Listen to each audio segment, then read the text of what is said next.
ইতিহাসকে যারা ভালোবাসে আজকের ভিডিওটা স্পেশালি তাদের জন্য। Hello friend, welcome back to my new video. আবারও হাজির হয়েছি তোমাদের সাথে অন্য একটি ভিডিওতে। আজকে আমি চলে এসেছি বেশ পুরনো একটি জায়গাটায়।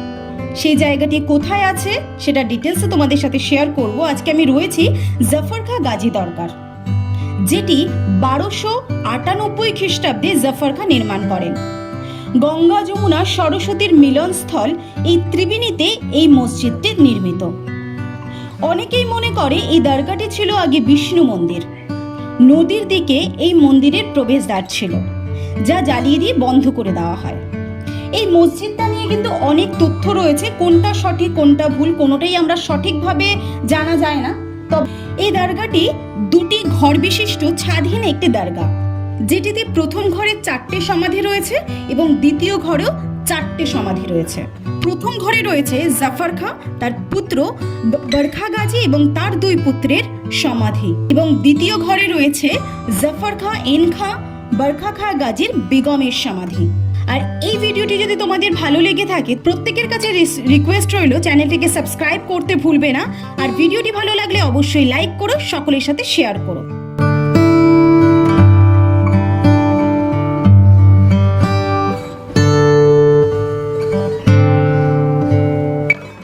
এটি পাথর আর পোড়ামাটি দিয়ে নির্মিত একটি দরগা। এটি যে আগে কোনো হিন্দু মন্দির ছিল, সেটি কিন্তু এই দরগার গায়ে যে হিন্দু দেবদেবের মূর্তি দেখলেই সেটি তোমরা বুঝতে পারবে।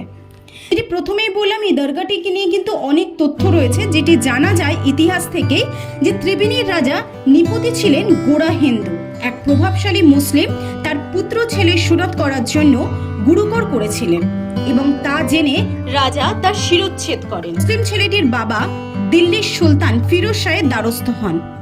জাফর খানের নেতৃত্বে তিনি সৈন্য পাঠান। যুদ্ধে হিন্দু রাজা হেরে যান এবং ইসলাম ধর্ম গ্রহণ করতে বাধ্য হয়। জাফর খাঁ ত্রিবেণীর এই অপূর্ব পরিবেশ থেকে ভালোবেসে ফেলে এবং সেখানেই তিনি রয়ে যান এবং এই দরগাটি স্থাপন করেন।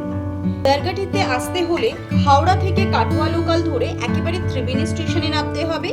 ত্রিবেণী স্টেশনের বাইরেই অ্যাভেলেবেল অটো টোটো পাওয়া যায়, সেখান থেকে একেবারে সোজা এই জাফর খাঁ গাজী দরগা।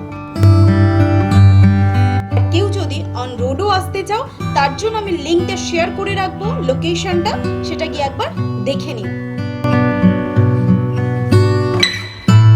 ভিডিওটি ভালো লাগলে অবশ্যই লাইক করো, সকলের সাথে শেয়ার করতে ভুলবে না। আর হ্যাঁ, ইউটিউবের সাবস্ক্রিপশন কিন্তু একদম ফ্রি, তো সাবস্ক্রাইব করতে ভুলো না।